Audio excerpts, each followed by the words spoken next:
हाय संग मैंने मोर हाथ देखी पार्थब पार्सलटे अच्छे जेनटा कि मुई ऑर्डर करी मीशो रे। तो ये पार्सलटा काली मन के आसी सारी थिला न बाकी मुई देखी ना पारते न। चल देखमा काଣା आसी केनता आसी दुईटा यहाँ आसी पैकेट जेनटा कि निनी मन कर लगी बेबी हेलमेट। तो इनु फाड़ी फुड़ा देखमा चल केनता आसी क्वालिटी किन प्रकार अच्छी जे।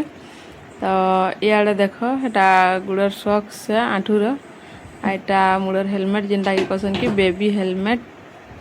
तो दुई लोक लगी सेम टू सेम मंगई तो आ गोटेटा भी देखे दूचे देख।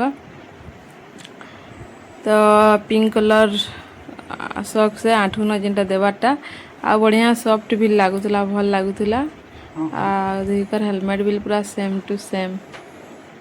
तो मत देखिक खुश लगी आसी एत कम कम प्राइस एत बढ़िया बढ़िया जिनिस आसी। तो मुझे प्राय जिनिस किनी मीशो रे ऑर्डर करसी।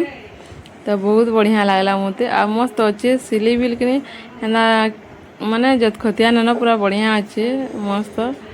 आ इे फाड़ी दूचे गुटी की देख। तो जहाँ जहाँ भी ऑर्डर करबार अच्छे मुझे लिंकटा देदेमी जाकि ऑर्डर करि पारबे।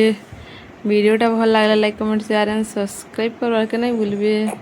जहाँ जे मासमली हर हर महादेव दी बहनी ना खेली करी एंजॉय कर देखी पार फोटो वीडियो भी दे दीछे।